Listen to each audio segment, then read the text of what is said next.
राजनीति और police system में भूचाल लाने वाला मामला अब सिर्फ एक डीएसपी और कारोबारी तक सीमित नहीं रहा। अब इस केस में पूर्व मुख्यमंत्री भूपेश बघेल और उनकी पूर्व सचिव सौम्या चौरसिया का नाम भी सवालों के घेरे में आ गया है। कांग्रेस छोड़कर बीजेपी में आई राधिका खेड़ा ने सीधे सीधे पूछा है कि आखिर एक छोटा व्यापारी दीपक टंडन कुछ ही सालों में बड़ा कारोबारी कैसे बन गया, किसके संरक्षण में उसका नेटवर्क खड़ा हुआ और जेल में बंद सौम्या चौरसिया से मिलने वह किसके कहने पर जाता था। आज हम आपको बताएंगे इस पूरे मामले की परत दर परत कहानी। देखिए इस खास रिपोर्ट में। डीएसपी कल्पना वर्मा और रायपुर के कारोबारी दीपक टंडन से जुड़ा मामला अब एक साधारण आपराधिक विवाद नहीं रह गया। यह केस अब सत्ता, सिस्टम और संबंधों की उस परत को छूने लगा है जहां से कई बड़े नाम निकलकर सामने आ रहे हैं। इस मामले में ताजा मोड़ तब आया जब भाजपा नेता राधिका खेड़ा ने सीधे तौर पर पूर्व मुख्यमंत्री भूपेश बघेल और उनकी तत्कालीन सचिव सौम्या चौरसिया से दीपक टंडन के संबंधों की जांच की मांग कर दी। राधिका खेड़ा का सवाल बेहद सीधा है कि आखिर दीपक टंडन जो कभी एक छोटा कारोबारी था, वो कुछ ही सालों में करोड़ों का होटल कारोबारी कैसे बन गया, किसकी कृपा से उसके कारोबार का विस्तार हुआ और वह किस रसूख के दम पर खुद को बड़े नेताओं का करीबी बताता था। इस पूरे मामले की जड़ साल 2021 में जाती है जब डीएसपी कल्पना वर्मा महासमुंद में पदस्थ थी। उसी दौरान वह अपने कुछ साथियों के साथ रायपुर स्थित दीपक टंडन के होटल वेलकम श्री पहुंची। बताया जाता है कि कल्पना और टंडन की पहचान एक बैचमेट और म्यूचुअल फ्रेंड के जरिए हुई। यहीं से दोनों से बातचीत शुरू हुई और मोबाइल नंबर एक्सचेंज हुए। कुछ ही दिनों में बातचीत बढ़ी, मुलाकातें होने लगी और फिर साथ घूमने फिरने और शॉर्ट टूर तक की बात सामने आई। यहीं से दोनों के रिश्ते को लेकर विवाद शुरू होता है। दीपक टंडन का आरोप है कि डीएसपी कल्पना वर्मा ने उसे लव ट्रैप में फंसाया और शादी का झांसा देकर उससे करोड़ों रुपए, गाड़ी और ज्वेलरी ऐंठी। वहीं डीएसपी कल्पना वर्मा ने इन आरोपों को पूरी तरह खारिज करती है। उनका कहना है कि दीपक टंडन ने उनकी सोशल मीडिया तस्वीरों से फर्जी चैट्स तैयार की और दबाव बनाने के लिए उन्हें बदनाम किया।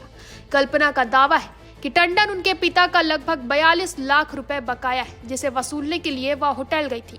इस विवाद के बीच दीपक टंडन का एक पुराना वीडियो सामने आया जिसने पूरे केस को और संदिग्ध बना दिया। इस वीडियो में टंडन को उसके ही होटल में नग्न कर बेल्ट, थप्पड़ और लात घूंसों से पीटा जा रहा है। यह वीडियो लेन देन के विवाद से जुड़ा बताया जा रहा है और कुछ साल पुराना है, लेकिन लव ट्रैप के आरोपों के बाद इसके वायरल होने से टंडन की छवि पर गंभीर सवाल खड़े हो गए।